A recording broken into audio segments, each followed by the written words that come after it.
Kyle Larson is getting the attention today for the Knoxville Nationals win, but I've got some thoughts on Paul Silva and him finding some magic to make it happen. We'll also talk more from the 63rd Nationals, plus yet another big score for Bobby Pierce and more. Let's go.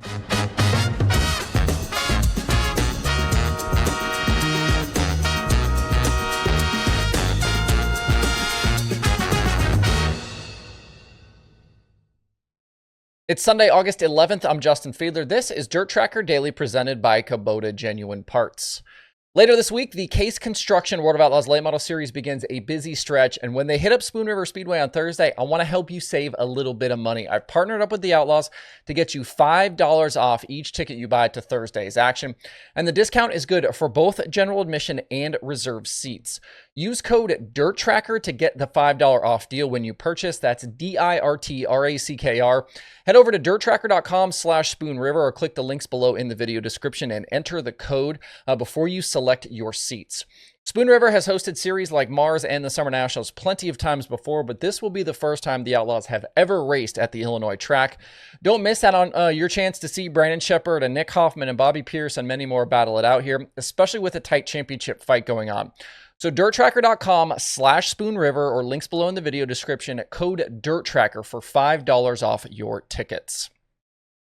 The 2024 Knoxville Nationals is in the books, and it was yet again a dominant Kyle Larson performance. Including his win from the pole in 2023, the Paul Silva-owned 57 has now led 100 straight laps in Nationals feature competition.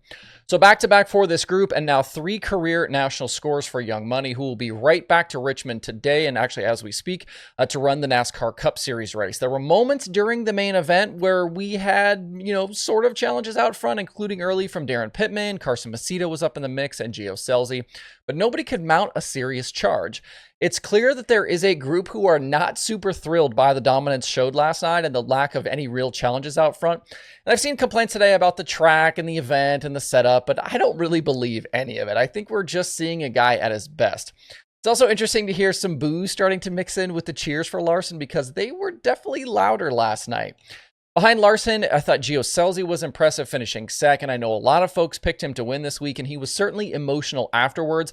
I do think it's true that sometimes you have to lose 1 or 2 of these before you win, and Scelzi will definitely get there. Also on the podium was a hard-charging Corey Day, who went 11th to 3rd. Another strong finish from that young driver who is on his way to the top. Carson Macedo and Anthony McElroy were the rest of the top 5. From there, I was impressed with what we saw out of Scott Bogucki. He was in the main event a year ago, but this time he showed he can race on the big stage, finishing 8th. He deserves more attention than he's getting there today. We did as well see big charges from David Gravel and Donny, Schatz, who had to start deep after their issues, but neither were ever in contention. And I think it's clear that Brad Sweet and Eric Prutzman still have work to do with the 49 car. They transferred him from the B, but finished 19th and were a lap down. This West Coast trip for High Limit could be coming at a good time for those guys to reset a little bit. Enrico Abreu, solid before the halfway break, running inside the top 10, but they DNF'd after mechanical issues. They ended up in the infield not long after the break, and I was a little surprised it kind of went unnoticed on the broadcast. But Rico's still looking for his first career top 5 finish at the Nationals. And a hat tip to Emerson Axum for Rookie of the Year. This kid is he's going places, man. I did as well want to give a quick update on McKenna Haase following her nasty Friday night heat race crash. He's been released from the hospital in Knoxville and is headed home as of today. Hopefully she heals up quickly from what was a scary deal. Also, Tony Bokhoven, hopefully he's feeling better today after missing out on being in the booth yesterday with illness. Definitely a little strange to not hear him in the booth last night. Jumping back to Kyle Larson and Paul Silva, anybody who says they saw this run of success coming is just flat lying to you. This group hadn't won a sprint car race since June. They had a 9-race stretch that was marred by 5 finishes of 13th or worse, and they didn't even make the feature at the Kings Royal. Larson was 7 spots out of a feature transfer in that Saturday night B-main at the Kings Royal. And that first night at Peevely was more of the same. A subpar qualifying effort, missed the feature transfer in his heat race, and Larson had to hustle to make the main event through the B. But something was different following that insane 21st to the win charge. The 57 hasn't won 5 straight like this since that magical 2020 season where Larson ended up just racing dirt the whole year. But an Ironman 55 sweep, the Front Row Challenge, his Knoxville prelim night, and now the Nationals win. All very different performances, very different racetracks, but the same result. I asked Jeremy Elliott on the live stream we did on Saturday if the turned up exhaust we've seen on the 57 recently was a talking point in the pit area through the week, and he said it really wasn't. And maybe it's nothing. Maybe it's a distraction. Maybe it's vapor, or, maybe it's just had no effect at all. But I do know that since that car showed up with it, it's won 5 straight big-time sprint car shows. That's just one hell of a coincidence. And then Silva not changing the right rear tire on the car at the break got a bunch of attention last night as well. And you can be sure that those tires will make an appearance again somewhere else down the road, knowing Silva's history. The guy is notoriously frugal, but that move last night was not about saving money. It was about making the right decision for the moment, and that meant not bringing in another variable when the tire on the car was still good and plenty fast. If you noticed as well, Larson came out of the pits after the break and spent a lap driving with the right side tires over the cushion. That felt really deliberate, and I think was likely an instruction from Silva, maybe a chance to cool that tire a bit before the final 25-lap run to the finish. As we've discussed here before, there's no doubt Paul Silva is an enigma. He doesn't do interviews, trust me, I've tried multiple times, as have others. He's clearly got his own way of operating, and people are fascinated by him. I'm fascinated by him.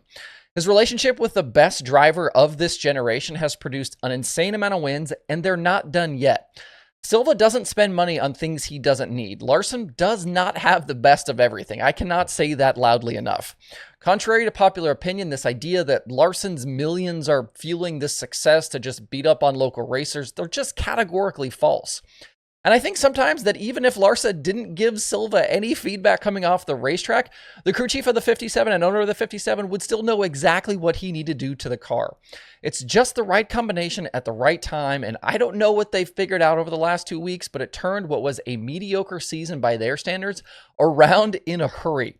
I've seen as well the comments about Silva not winning with other drivers, and maybe that's true. Maybe he isn't some sort of sprint car whispering genius.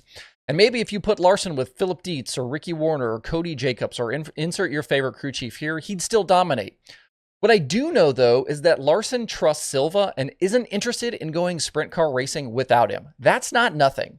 And clearly, whatever it is between Larson driving and Silva wrenching, it works. And it works really well. Drop me your comments in the, drop me your thoughts in the comments below on the Nationals as a whole, what you think of Larson and Silva, and whatever else is on your mind kind of post-Knoxville. In Kentucky last night, the North-South 100 for the Lucas Oil Late Model Dirt Series definitely went a bit overshadowed by the proceedings at Knoxville.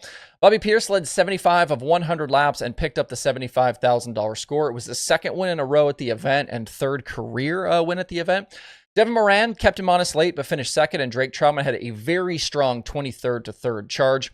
28 wins on the season now for Pierce, and he's got 13 in just his last 20 appearances. With all of the recent drama and changes in dirt late model racing, which are not done yet, by the way, Pierce has very clearly established himself as the guy to beat. He's just P1 right now in dirt late model racing. He's still got work to do on the Outlaw side to get back into the title fight after the tire penalties, but more races like this, and that will happen sooner rather than later. We did see some issues last night for several guys, and that included Hudson O'Neal. He was in the mix late for a top 5, but had a flat tire, ended up 15th. That finish pushed him back outside of the Lucas top 4, with Tim McCready back in that final chase position. Since that hellacious week to start with the SSI team, where O'Neal finished second at 34 and bagged wins at Eagle and Shelby County, he's kind of come back down to earth a bit. He missed features at Fairbury. He's had some solid but not great runs at places like Huset's. And then last night's problems. McCready hasn't been lights out in the Rocket House car and is still without a win, but he has been insanely consistent. That could be a problem for O'Neal as time starts to run out here. The big shows just keep on coming for Lucas, with the Topless 100 coming up next. Action starts at Batesville on Friday.